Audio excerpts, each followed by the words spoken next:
दोस्तों नमस्कार। मैं आपका अंकित चौहान एक बार फिर स्वागत करता हूं अपने इस यूट्यूब चैनल ग्रामीण हेल्प अंकित चौहान में। उम्मीद करता हूं साथियों कि आप सभी लोग अच्छे होंगे।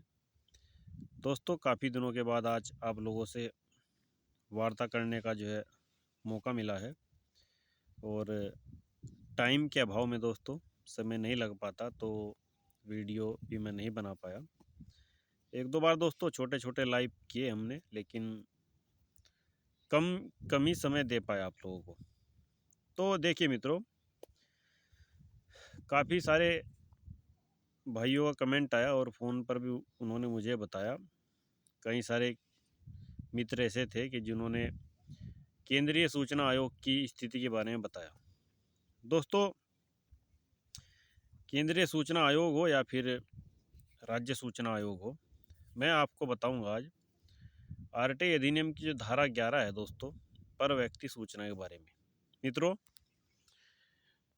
पर व्यक्ति सूचना क्या है और आयोग इसको कैसे लेता है, या फिर केंद्रीय सूचना आयोग ने हाल फिलहाल में जो एक दो निर्णय दिए हैं उसमें क्या कहा है, ये मैं आपको दोस्तों बता रहा हूँ।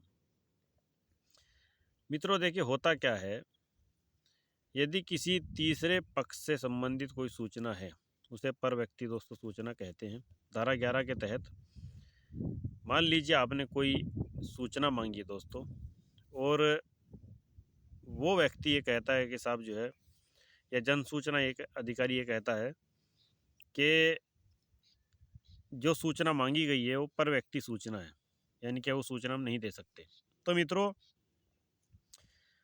आरटीआई अधिनियम 2005 की धारा 11 में ये व्यवस्था दी गई है कि आयोग की ये ड्यूटी है, आयोग को ये देखना है कि साहब धारा 11 के अनुसार आयोग उस व्यक्ति को एक नोटिस देगा जिसके बारे में सूचना मांगी गई है, और ये प्रक्रिया जो है दोस्तों 10 दिन में पूरी होनी है।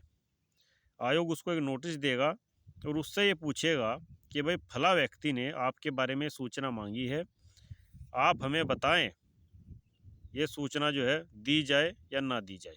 पहली बात तो दोस्तों ये है।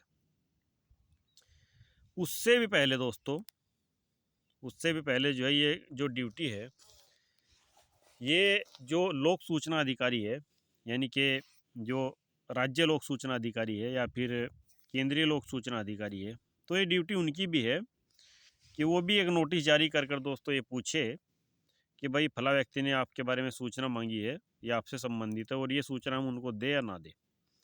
उसके बाद दोस्तों जन सूचना अधिकारी भी डिसाइड कर सकता है कि भाई ये सूचना दी जानी चाहिए या नहीं दी जानी चाहिए। मान लीजिए 10 दिन के अंदर जन सूचना अधिकारी को दोस्तों धारा 11 के अनुसार वो नोटिस भी जारी करना है उस व्यक्ति को जिसके बारे में सूचना मांगी गई है, और उस नोटिस का जवाब भी 10 दिन के अंदर लेना है। और जवाब अगर हाँ में आ जाता है तो दोस्तों सूचना दी जाएगी, और जवाब अगर ना आता है कि साहब नहीं दी जाए, तब भी जन सूचना अधिकारी का दोस्तों ये दायित्व है, ये उसकी ड्यूटी है कि वो इस बात पर विचार करे कि जो सूचना मांगी गई है उस सूचना के दिए जाने से क्या नुकसान उस व्यक्ति को हो सकता है, या फिर उस व्यक्ति ने ये सूचना प्रकट किए जाने से क्यों मना की है, ऐसी क्या परिस्थितियाँ उत्पन्न हो सकती है कि जिस वजह से उसने ये सूचना देने से मना किया है।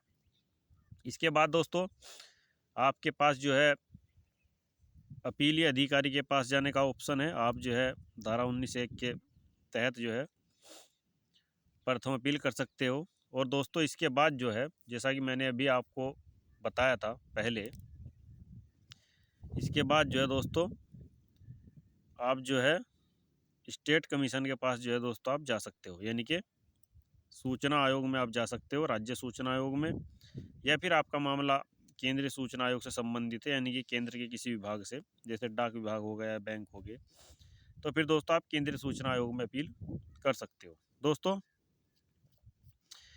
अभी हाल फिलहाल में एक निर्णय केंद्रीय सूचना आयोग ने दिया, उसमें मुझे एक मित्र ने बताया कि जो मैडम थी केंद्रीय सूचना आयोग में, जो कमिश्नर बैठी थी, उन्होंने कहा कि चूँकि सूचना जो है तीसरे पक्ष से जो है संबंधित है, वो इसलिए सूचना जो है आपको नहीं दी जा सकती, और आपकी जो एप्लीकेशन है, यानी कि आपकी जो याचिका है, आपकी जो सेकंड अपील है, उसको हम जो है खारिज करते हैं। बिना सुने दोस्तों उस व्यक्ति की जो सेकंड अपील है वो खारिज कर दी, उसकी पूरी बात नहीं सुनी गई।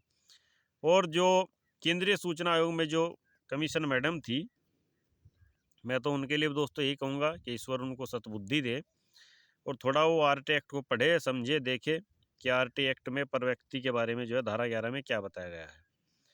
दोस्तों बिना किसी को सुने और आरटी एक्ट की जानकारी ना होना, ये चाहे केंद्रीय सूचना आयोग हो या फिर राज्य सूचना आयोग हो, तो ये जो स्थिति है ये बड़ी नाजुक स्थिति है और इसका दोस्तों जो असर है वो एक आम नागरिक पर पड़ता है। यानी कि आपने अगर कोई सूचना मांगी है राज्य सूचना आयोग में जाकर या फिर केंद्रीय सूचना आयोग में जाकर, आप अगर वहाँ पहुँचे हो, मान लीजिए दोस्तों आपका 1 साल 1.5 साल बेकार भी हुआ और फिर इस तरह से जो है बिना सुने ही आपको जो है निस्तारण आपका कर दिया जाए। ऐसे ऐसे जो है दोस्तों ज्ञानी लोग जो है वहाँ केंद्रीय सूचना आयोग या फिर राज्य सूचना आयोग में बैठे हैं। खैर मित्रों, मैं तो यही कहूँगा कि इनका जो ज्ञान का जो चच्चू है, ज्ञान चच्चू खुलना चाहिए और दोस्तों ज्ञान चच्चू जो है ये भी जनता ही खोलेगी। तो दोस्तों आज मैंने आपको धारा 11 के बारे में बताया, आप लोग बिल्कुल डरे नहीं। अगर दोस्तों आपको ये लगता है कि जो सूचना है वो आपको नहीं मिली या फिर निर्णय गलत दिया गया है, तो मित्रों मेरा ये कहना है आप इसके विरुद्ध जो है हाई कोर्ट भी जा सकते हो और दोस्तों आप देश की सबसे बड़ी अदालत सुप्रीम कोर्ट भी जा सकते हो। यानी कि अगर आपको न्याय नहीं मिलता है तो वो दोस्तों आपके सामर्थ्य की बात होती है कि आप कितने सामर्थ्य है, आप कहाँ तक लड़ सकते हो और कैसे दोस्तों लड़ सकते हो, ये आपके ऊपर डिपेंड करता है।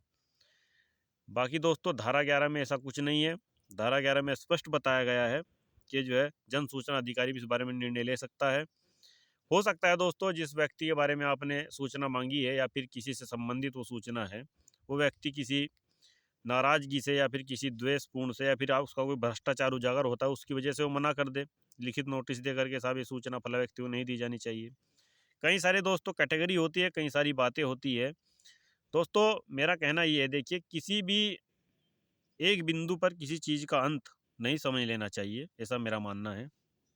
खैर साथियों, आप लोगों से आज इस वीडियो के माध्यम से ये तमाम बातें मैंने आपको बताई और मुझे अच्छा लगता है दोस्तों आप लोग मेरी वीडियो देखते हो। और जहाँ तक मैं समझता हूँ दोस्तों, अगर वीडियो में बताई गई जानकारी एक दो व्यक्ति के भी अगर काम आती है दोस्तों, तो ये खुद में एक बहुत बड़ी बात है, मेरे लिए बहुत बड़ी बात है। तो और मैं कोशिश करूँगा कि लगातार आप लोगों के संपर्क में रहूँ, आपसे जुड़ा रहूँ, मेरी कोशिश दोस्तों यही रहेगी। तो फिर मिलता हूँ आपसे मैं किसी दोस्तों दूसरे वीडियो में। दोस्तों मैं हूँ अंकित चौहान, यूट्यूब चैनल ग्रामीण हेल्प अंकित चौहान से।